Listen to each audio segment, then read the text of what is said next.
Hey guys, Chris Delfs here, Mr. Kai Realty, doing an open house right on the border of Eastside Costa Mesa and Newport Beach. If you ever wondered how to hold a successful open house and to sell your home in the quickest amount of time at the highest price, I'm going to go through some of my best practices and some tips and tricks that may help you out.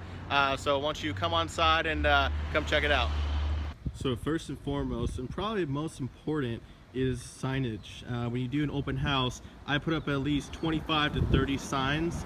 I try to make sure I hit all the major cross streets and bring as much traffic as possible for people may not even really looking for an open house, but just perhaps driving through and kind of curious. So you want to make sure that you get them on all the major streets and at least 100 feet before each signal so that they know before they can turn. And then obviously at the home itself, you know, you have enough markers outside so that people driving by can see it, possibly over cars that may be parked. Luckily this one's empty right now, but you see a lot of people just driving by. Again, you know, they may not even be really looking for a house but curious, and a lot of times that's actually the best buyer. So you know, that again is on signage. And okay, let's go ahead and move on inside the house. I have another little marker out here just kind of, you know, saying welcome, come in. As you can see, I open up all the windows, turn on all the lights, everything's been cleaned, you know, floor's been mopped up, cleaned up. I always make sure I get to the house at least 2 hours early to help prep. Another thing that you should really be mindful of is seller preference. So the seller of this home actually just put in, you know, new hardwood floors, new carpets. So we're asking to put either booties on or remove your shoes.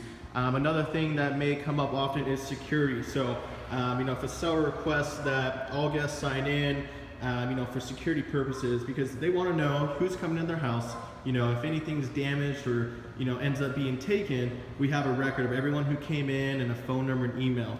So they're not actually allowed to come into the open house until they sign this guest registry. And another very important thing that you want to have at your open house is a welcome station.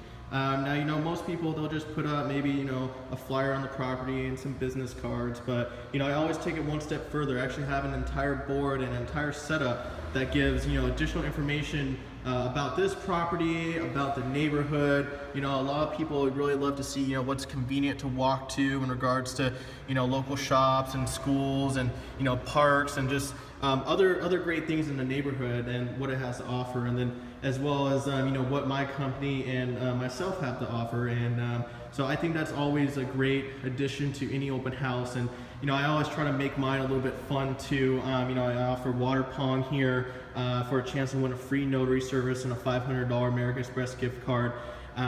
So, you know, it's always a good thing, and obviously water and perhaps maybe some cookies or maybe some baked goods are always a plus. Alright guys, so again, that's just a few tips and tricks and some of my best practices on how to hold a successful open house. I have a few other tricks up my sleeve as well, but I hold those exclusively to my clients only and the sellers looking to list with me. So if you'd like to learn more about my Home Run 360 program and all my pre-marketing techniques, feel free to reach out to me. I'll be happy to go through the entire rundown with you. My contact information is in the description below. And as always guys, thank you for your time and I wish you all the best.